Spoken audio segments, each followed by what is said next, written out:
இயேசு கிறிஸ்துவின் இனிய நாமத்தினாலே உங்களை அன்போடு கூட வாழ்த்துகிறேன், வரவேற்கின்றேன். இந்த அருமையான தருணத்திலும் ஆண்டுடைய வார்த்தையை தியானிக்க ஆண்டவர் தந்த மேலான கிருபைகளுக்காக நான் கர்த்தரை துதிக்கிறேன், கர்த்தரை மகிமைப்படுத்துகிறேன். விசேஷமாக இந்த நல்ல நேரத்தில் அற்புதம் உங்கள் கையில் என்ற தலைப்பிலே ஆண்டுடைய வார்த்தையை நான் உங்களோடு பகிர்ந்து கொள்ள விரும்புகிறேன். அதற்கு ஆதாரமாக வேதத்திலிருந்து ஒரு பகுதியை நாம் வாசிக்க கேட்போம். யாத்திரையாகம புஸ்தகம் 14ஆம் அதிகாரம் 15-16 வசனங்களை நாம் வாசிக்க கேட்போம்.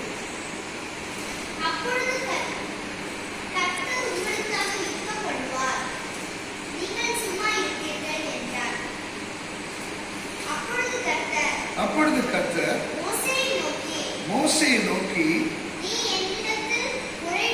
நீ என்னிடத்தில் முறையிடுகிறது என்ன? புறப்பட்டு போங்கள் என்று இஸ்ரவேல் புத்திரருக்கு சொல்லு. நீ உன் கோலை ஓங்கி உன் கையை சமுத்திரத்தின் மேல் நீட்டி சமுத்திரத்தை பிளந்து விடு. அப்பொழுது இஸ்ரவேல் புத்திரர்கள் சமுத்திரத்தின் நடுவாக வெட்டாந்தரையிலே நடந்து போவார்கள். கண்களை மூடி ஜெபம் செய்வோம். நல்ல ஆண்டவரே, இந்த வேத பகுதியின் மூலமாய் நீர் எங்களோடு பேசும், எங்களுக்கு தேவையான ஆலோசனைகளை தந்து உதவி செய்யும். வேதத்தில் பதிந்து கிடக்கின்ற ஆழமான ரகசியங்களை இந்த இரவிலே நாங்கள் பொறுக்கி எடுத்துக்கொள்ள நீர் எங்களுக்கு உதவி செய்யும். பேசுகிற அடிமையை அதிகாரப்படுத்தும், கேட்கிற பிள்ளைகளுக்கு அது பிரயோஜனமாக இருக்க உதவி செய்யும். ஆசீர்வதி இயேசுவின் நாமத்தில் கெஞ்சுகிறோம் பிதாவே, ஆமென். கிறிஸ்துவுக்குள் அன்பானவர்களே, இந்த அருமையான தருணத்திலே அற்புதம் உங்கள் கையில் என்ற தலைப்பிலே நானுடைய வார்த்தையை உங்களோடு பேசுவதிலே நான் மிகுந்த மகிழ்ச்சி அடைகிறேன். காரணம் என்னவென்றால், இஸ்ரவேல் ஜனங்கள் எகிப்து தேசத்திலிருந்து அவர்கள் கடந்து வருகிற வேளையிலே அவர்கள் சந்தித்த மிகப்பெரிய ஒரு பிரச்சனை என்னவென்றால், செங்கடலுக்கு முன்னதாக வந்து நின்று நாங்கள் என்ன செய்வோம், எங்கே செல்லுவோம் என்று சொல்லி அவர்களுக்கு முன்னேயும் பின்னேயும் செல்ல முடியாத ஒரு சூழ்நிலையிலே அமைத்துக் கொண்டிருந்த நிலைமையிலே தான் மோசே ஆண்டவரை நோக்கி முறையிடுகிறார். அவன் எப்பொழுது ஆண்டவரை நோக்கி முறையிட்டான் என்றால், இஸ்ரவேல் ஜனங்கள் தேவ மனுஷனாகிய மோசேயினிடத்தில் அவர்கள் முறுமுறுக்க தொடங்கினார்கள். எகிப்தின் இராணுவத்தையும் தங்களுக்கு முன்னே இருந்ததான செங்கடலையும் கண்டபொழுது அந்த ஜனங்கள் பயந்து நடுங்கி, நாங்கள் என்ன செய்வோம், எங்களை ஏன் அழைத்துக் கொண்டு வந்து நாங்கள் எகிப்து தேசத்திலேயே இருந்திருப்போமே என்று சொல்லி தேவனுடைய மனுஷனிடத்திலே அவர்கள் முறையிடுகிறதை நான் பார்க்க முடியும். எனக்கு அன்பான சகோதரனே, சகோதரியே, மோசே தேவ மனுஷனாகிய மோசேக்கு என்ன செய்வது என்று புரியவில்லை. அவன் ஆண்டவரை நோக்கி முறையிடுகிறான். ஆண்டவரே, இந்த ஜனங்களுக்கு நான் என்ன செய்ய முடியும்? இந்த ஜனங்கள் முறுமுறுக்கிறார்கள், இந்த ஜனங்கள் எங்களை ஏன் இங்கே அழைத்துக் கொண்டு வந்தீர் என்று அவர்கள் என்னிடத்தில் முறையிடுகிறார்களே, நான் என்ன செய்வேன் என்று சொல்லி அவன் தேவனிடத்திலே அவன் முறையிட்டான் என்று இங்கே வேத வசனத்திலே இல்லை. ஆனால் முறையிட்டான் என்பதற்கு மறைமுகமான ஒரு வார்த்தையை ஆண்டவர் இங்கே பயன்படுத்தி இருக்கின்றார். அதுதான் நான் வாசித்த 14ஆம் அதிகாரம் 15ஆம் வசனத்திலே இப்படியாக எழுதப்பட்டிருக்கிறது. அப்பொழுது கர்த்தர் மோசேயை நோக்கி, நீ என்னிடத்தில் முறையிடுகிறது என்ன? நீ என்னிடத்தில் முறையிடுகிறது என்ன? அந்த ஒரு வார்த்தையை வைத்துதான் நாம் புரிந்து கொள்ள முடிகிறது. மோசே ஆண்டவரிடத்திலே என்ன செய்வது என்று தெரியாமல் முறையிடுகிறதை நாம் அங்கே பார்க்கப்படுகிறது. எனக்கு அன்பான சகோதரனே சகோதரியே, ஆண்டவர் அந்த இடத்திலே அவனுக்கு என்ன பதில் சொல்கிறார் என்பதை சற்று ஆழமாய் நீங்கள் சிந்திக்கும்படி உங்களை அன்பாய் கேட்டுக்கொள்கிறேன். 16வது வசனம், நீ உன் கோலை ஓங்கி உன் கையை சமுத்திரத்தின் மேல் நீட்டி சமுத்திரத்தை பிளந்து விடு. அப்பொழுது இஸ்ரவேல் புத்திரர் சமுத்திரத்தின் நடுவாக வெட்டாந்தரையிலே நடந்து போவார்கள் என்று ஆண்டவர் மோசேயை பார்த்து சொல்லுகிறார். மோசே என்று நினைத்தால் ஆண்டவரிடத்திலே முறையிட்டால் ஆண்டவர் ஒரு அற்புதத்தை செய்து இந்த செங்கடலை எனக்காக அல்லது இஸ்ரவேல் ஜனங்களுக்காக திறந்து ஒரு புதிய வழியை திறந்து கொடுப்பார், அல்லது ஏதாவது ஒரு புதிய பாதையை அவர் காண்பிப்பார் என்று சொல்லி மோசே அங்கே முறையிடுகிறதை நாம் பார்க்க முடிகிறது.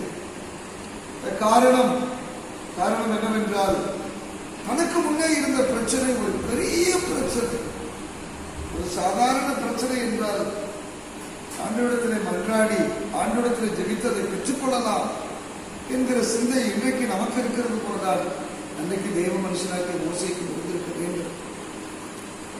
பெரிய செங்கடலை என்ன செய்வது, இந்த செங்கடலில் எப்படி இந்த ஜனங்களை நடத்துவது, 25 லட்சத்திற்கு மேலான ஜனங்கள் அவனுக்கு பின்னே நின்று கொண்டிருக்கிறார்கள், என்ன செய்வதென்று தெரியாத சூழ்நிலையிலே அவன் ஆண்டவரை நோக்கி முறையிடுகிறான். ஆண்டவரே, எங்களுக்கு ஒரு அற்புதத்தை நீ செய்யத்தான் வேண்டும், ஒரு அதிசயத்தை எங்களுக்கு செய்யத்தான் வேண்டும். நாங்கள் என்ன செய்வோம் இந்த ஜனங்களை இந்த இடத்திலே கொண்டு வந்து என்னிடத்திலே கொடுத்தீரே, இந்த ஜனங்களை நான் என்ன செய்வேன் என்று சொல்லி அவன் அங்கலாய்த்திருக்கிறது. ஆனால் பாருங்கள், ஒரு பெரிய ஆச்சரியம் காத்திருந்தது. ஆண்டவர் சொன்னார், நீ என்னிடத்தில் முறையிடுகிறது என்ன? நீ உன் கோலை ஓங்கி உன் கையை சமுத்திரத்தின் மேல் நீட்டி சமுத்திரத்தை இரண்டாக பிளந்து விடு. சமுத்திரத்தை நீதான் பழக்க வேண்டும் என்று ஆண்டவர் மோசேயிடம் பேசினார். இதிலிருந்து நாம் என்ன தெரிந்து கொள்ள முடிகிறது? எனக்கு அன்பான சகோதரியே, நம்முடைய வாழ்க்கையில அநேக பிரச்சனைகள், நம்முடைய வாழ்க்கையில அநேக போராட்டங்கள், வியாதிகள், கடன் தொல்லைகள், தீர்க்க முடியாத பிரச்சனைகள், இந்த பிரச்சனையை எப்படி நான் மேற்கொள்ளுவேன் என்று தெரியாத ஒரு சூழ்நிலை நம்முடைய வாழ்க்கையில கடந்து வரும் பொழுதெல்லாம் நாம் மனிதர்களை தேடி ஓடுகின்றோம், அங்குமிங்குமாய் அலைகின்றோம், ஆண்டவரிடத்திலே கண்ணீர் வடிக்கின்றோம். ஆனால் ஆண்டவர் நம்மை பார்த்து சில நேரங்களிலே சிரிக்கதான் செய்வார். காரணம், நாம் ஒவ்வொருவரையும் ஆண்டவர் அழைத்த போது நம்மை வெறுமையாக அழைக்கிறார். ஆண்டவர் நம்மை தெரிந்தெடுத்த போது அவர் வெறுமையாக நம்மை தெரிந்தெடுக்கவில்லை. உளையான சேற்றிலும் பாவத்திலும் சாபத்திலும் வாழ்ந்த நம்மை அவர் தெரிந்தெடுத்த பொழுது உயர்ந்தவன் என்றோ தாழ்ந்தவன் என்றோ படித்தவன் என்றோ படிக்காதவன் என்றோ அல்ல, சிறு பிள்ளை என்றோ முதியவர்கள் என்றோ அல்ல, ஆண்டவர் நம்மை அழைத்த போது எந்த பாரபட்சம் இல்லாமல் ஏதோ ஒரு கிருபையை கர்த்தர் நம்மிடத்திலே தந்துதான் ஆண்டவர் நம்மை அழைத்திருக்கிறார். ஏனென்றால் ஆண்டவர் நம்மை அழைத்துக் கொண்டு வந்ததற்கு ஒரு நோக்கம் இருக்கிறது. ஆண்டவர் நம்மை தெரிந்து கொண்டதற்கு ஒரு நோக்கம் இருக்கிறது. நோக்கம் இல்லாமல் அவர் உங்களையும் என்னையும் தெரிந்திருக்கிறது. ஆண்டவர் அந்த நோக்கத்தை நிறைவேற்றுவதற்கான வல்லமையை நம்முடைய கருத்தில் தந்திருக்கிறார், வரங்களை நம்முடைய கருத்தில் தந்திருக்கிறார், கிருபைகளை நமக்கு தந்திருக்கிறார். நாம் கானானை நோக்கி பயணம் செய்யும்போது அங்கே போய் சேர்கிற வரைக்கும் வருகின்ற எல்லா பிரச்சனைகளையும் போராட்டங்களையும் சந்திப்பதற்கான எல்லா வல்லமையையும் ஆண்டவர் நம்முடைய கருத்தில் தந்திருக்கிறார். மோசே, இந்த மோசைக்கு இந்த கோடை கர்த்தர் எப்பொழுது கொடுத்தார்? ஊழியத்திலே அழைத்த போது ஜனங்கள் என்னை நம்ப மாட்டார், நான் இந்த வேலைக்கு வரமாட்டேன் என்று பல முறை அவர் ஆண்டவரிடத்திலே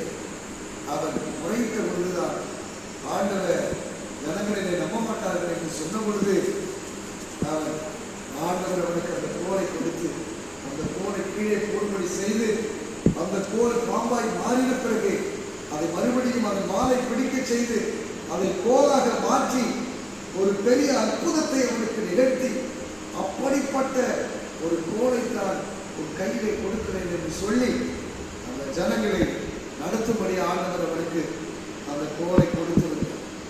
எனக்கு அன்பான சகோதரனை சகோதரியே, இந்த எத்தனையோ அற்புதங்களை அந்த கோலை கொண்டு செய்த மோசே செங்கடலுக்கு முன்னே வந்தபோது பிரச்சனை மிகவும் பெரியதாக இருப்பதை கண்டு அவன் அந்த கோலை மறந்து போனான்.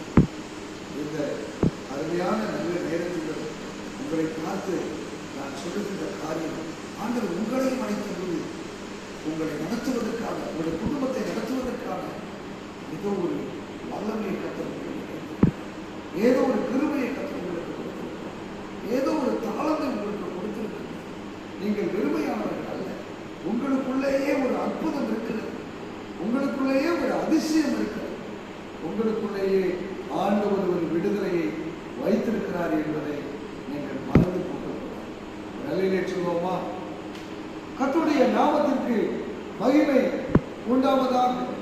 இந்த நாளிலும் கூட அன்றைக்கு செங்கடல் எவ்வளவு பெரிய பிரச்சனையா இஸ்ரவேல் ஜனங்களுக்கு முன்னே நின்று கொண்டிருந்ததோ, அதே போல இன்றைக்கும் நமக்கு முன்னே ஒரு பெரிய பிரச்சனை நின்று கொண்டிருக்கிறது. அதுதான் என்னவென்றால் கொரோனா என்ற பெரிய பிரச்சனை. இந்த கொரோனாவை நினைத்து ஜனங்கள் வாடி சோர்ந்து தளர்ந்து போயிருக்கின்றார். எப்படி வல்லமையை பெற்ற, அற்புதத்தை பெற்றிருந்த, ஆண்டுடைய அழைப்பை பெற்றிருந்த மோசே பயந்து நடுங்கி நின்றது போல இன்றைக்கும் கூட ஆண்டவர் நம்முடைய கையிலே கொடுத்திருக்கின்ற அந்த விலை மதிக்க முடியாத வரங்களை மறந்தவர்களாக, அந்த கிருபைகளை மறந்தவர்களாக, அந்த தாளந்துகளை மறந்தவர்களாக நாம் சோர்ந்து போய் சில வைரஸ், சில பிரச்சனைகள், சில வியாதிகள் வரும்போது தளர்ந்து சோர்ந்து போய்விடுகிறோம். ஆனால் ஆண்டவர் இன்றைக்கு உங்களை ஒரு விசை கூட தட்டி எழுப்ப விரும்புகிறார். ஒருவேளை நீங்கள் விசுவாசியாக இருக்கலாம், ஒருவேளை நீங்கள் தேவ மனிதராக இருக்கலாம், ஒருவேளை நீங்கள் சாதாரண ஒரு மனிதராக இருக்கலாம், ஒருவேளை படிப்பறிவே இல்லாதவர்களாக இருக்கலாம். உங்களுக்குள்ளேயே ஆண்டவர் ஒரு வல்லமையை வைத்திருக்கிறார். அநேக இடங்களிலே நான் பார்த்திருக்கிறேன், ஆவியில நிரம்பி பாடுகிற ஒரு மதத்தை கற்றுக் கொடுத்திருக்கிறார். அந்த பாடலை ஆவியில நிரம்பி பாடும் பொழுது, அந்த பாடலை கேட்கும் பொழுதே அற்புதங்கள் நடக்கும். அந்த பாடலை கேட்கும் போதே அநேகர் ரட்சிக்கப்பட்டிருக்கிறதை நான் கேள்விப்பட்டிருக்கிறேன்.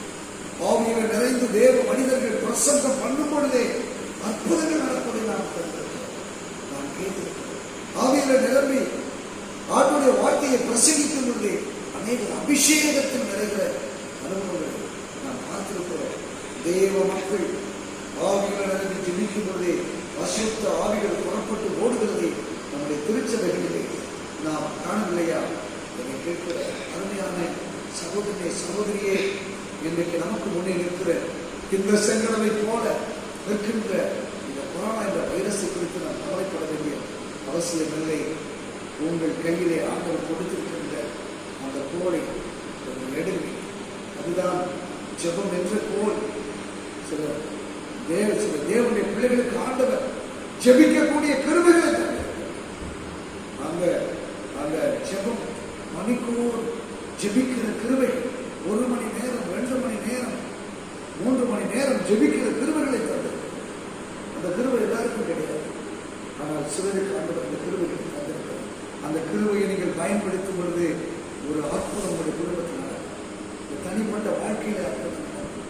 ஒருவேளை கர்த்தர் உங்களுக்கு நல்ல பிரசங்கிக்கக்கூடிய கிருபைகளை தந்திருப்பார்.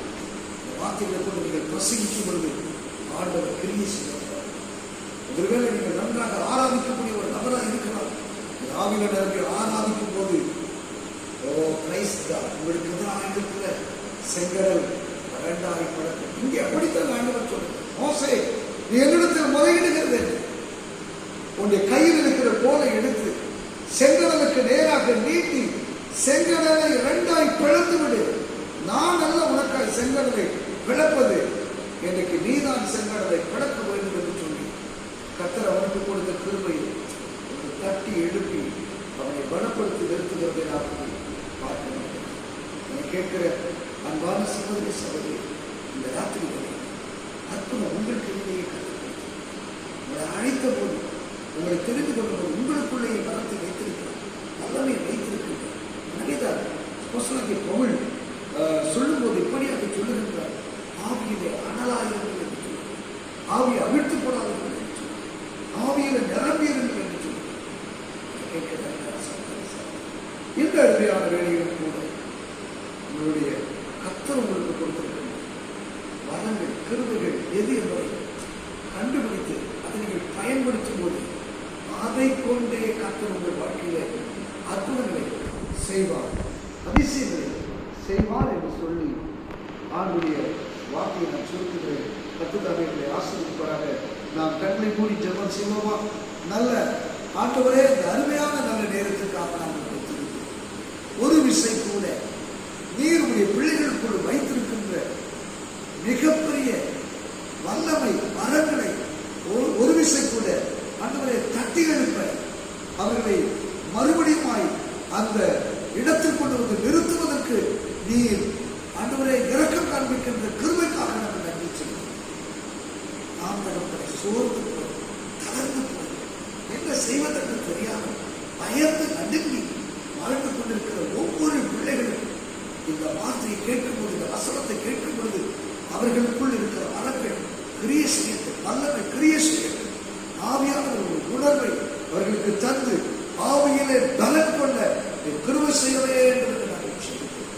கண்ணீரோடு, வேதனையோடு, பாரத்தோடு, துக்கத்தோடு, துயரத்தோடு இருக்கிற ஒவ்வொரு பிள்ளைகளையும் தொட்டு நீர் சுத்தமாக தேவனுடைய அற்புதம் இந்த பிள்ளைகளுடைய வாழ்க்கையை வெளிப்பட ஆசீர்வதித்து இயேசுவின் நாமத்தில் கெஞ்சுகிறோம் பிதாவே.